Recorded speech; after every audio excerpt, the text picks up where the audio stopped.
Good morning, WLA. Thanks for being with us for another Ministry Spotlight.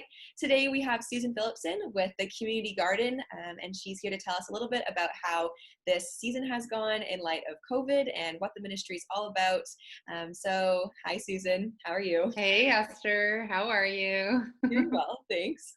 I was thinking we could just start with, for anyone who maybe doesn't know, what is the Community Garden and how long has it been around? Just the basics of what the garden is.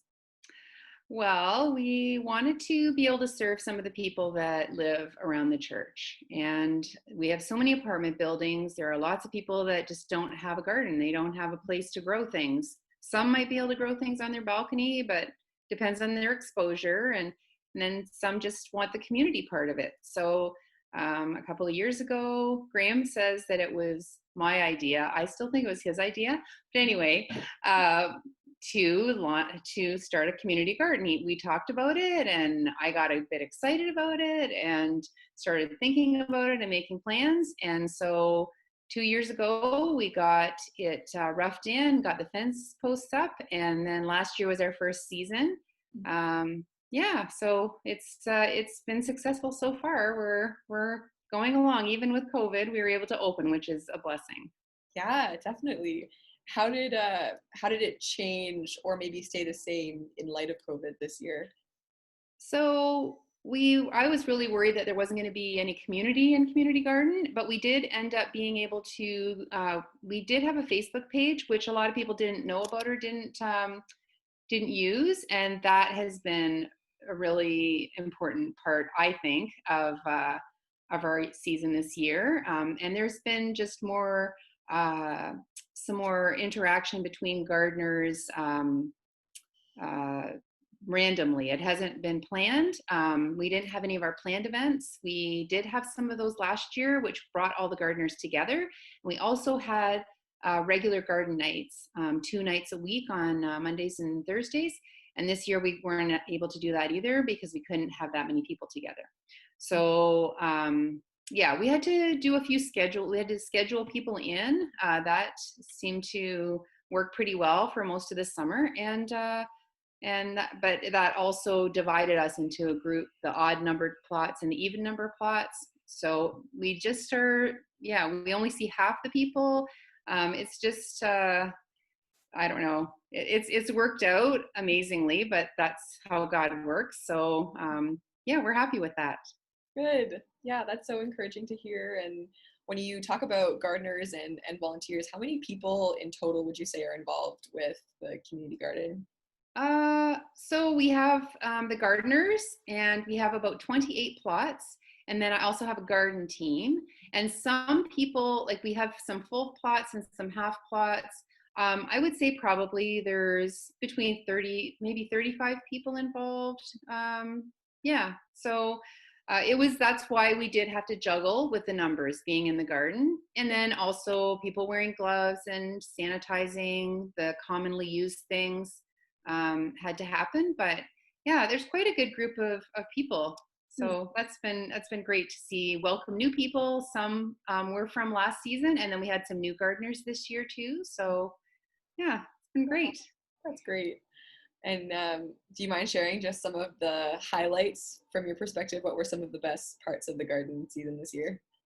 One thing that I thought was just really special, one of our gardeners started a lot of things from seed, and he doesn't go to WLA, but he does go to a church in the area. I can't remember which church he goes to, but he gave us all kinds of plants for the church plots because our church has a couple of plots and we grow things for the food bank in there. So we started out with all kinds of plants, seedlings that were from another gardener. So I thought that was so nice. We had people donating seeds to us as well. And then another thing that I thought was very touching was one of our gardeners had a plot and she wasn't going to be using the whole plot. And she knew of someone who was just kind of brand new to gardening that was on the garden team. And she said, should I offer him like part of my plot? I think he might want to grow something. And he did. He jumped right on it. He loved it. And it was like so fun to see that, just like that, sharing a little bit of land. And there's just been a lot of enjoyment from that too. So Yeah, there's just been some very, very nice things that have happened, and kindness and things like that, just in the midst of COVID, where there was a lot of up and down feelings. People Mm. had lots of feelings, fears, and things, but I think that there's been a lot of really positive, and those are just a couple of the nice things. Also, we've had a lot of donations from gardeners, Mm. some gardeners in particular, who one woman has a plot and all she grew were tomatoes Mm. because she had started all these seedlings, and she was going to sell them at a church yard sale or like a rummage sale. Mm. Then COVID hit, and she had all these seedlings and didn't know what she was going to do with them. So she was my very last gardener that got a plot, and she only has tomatoes. So she has donated a lot of amazing varieties of tomatoes to the food bank. So I took some pictures. Those are on the Facebook page. And yeah, it's, if anyone does want to visit the Facebook page, it's just WLA Community Garden. Yes, WLA Community Garden. And if they just want to search that, and yeah, we would welcome people just seeing what photos are posted on there and some of the comments. And yeah. Yeah. Oh, that's great. I remember seeing a few of those. Maybe I'll put them up on the screen so some people can see some of the different. I know you were donating quite a few items that were from the garden to the food bank, and people were sharing what they were growing, and it was just really cool to see that community being built, for sure. And the sharing of knowledge too. There's actually a lot of gardeners that are experienced, and then some are new. So we also have seen relationships there that have been growing, and just interesting that the older ones or more experienced have been helping some of the newer ones. So that's nice too. Oh, definitely. Oh, well, I know I speak on behalf of the church in saying thank you so much for how you serve with this ministry so faithfully. And it's, yeah, really encouraging to see how this came from, well, the seedling of an idea, or a seed. I'm not a gardener, but the seed of an idea, and how it's grown into this really beautiful ministry and opportunity for people in the church and outside of the church to, yeah, participate together in growing these things. And even in the Bible, right, we see so much about the analogy behind growing and abiding.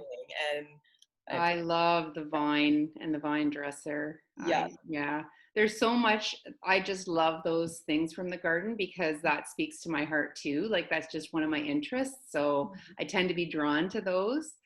But yeah, it was something that God did, really. You know, we had the idea, and God just made it easy for us. I shouldn't say everything was easy. A few things weren't so easy. There was a lot of huge stones in the garden.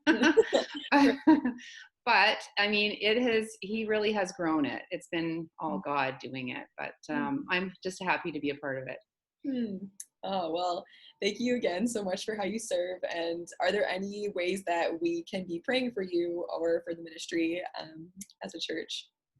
I would just say pray for conversation between gardeners and garden team, just to share the gospel with them. As we start winding down, there's, everybody's going back to their apartments, and, some of them are going to lose that community that they have experienced. And I think that's one thing that's one way just to talk to people about the gospel, and how there's the community of believers that it's like it's another family. And I don't know. So just maybe praying for those opportunities to be able to share that with some of our gardeners. And yeah, I can't think of anything else. Just that we finish well, just that it's a good end to the season, and yeah, that it goes smoothly, and that the weather isn't too rotten in October, because we'll probably go until the end of October, and then there'll be a cleanup. Okay. So, yeah. So anyone who wants to volunteer and help out with cleanup. Sure, we would never say no. It's fun when there's more people. It actually makes it so much better, right? Many hands make light work, and yeah, that would be lovely. Sure. Sounds good. Okay, well, thanks again, Susan, and thanks for joining us and listening to this ministry spotlight. Thank you in advance for your prayers for the Community Garden Ministry and for Susan and her team, and thanks for tuning in. See you later. Bye, Susan. Thanks, Esther. Bye-bye.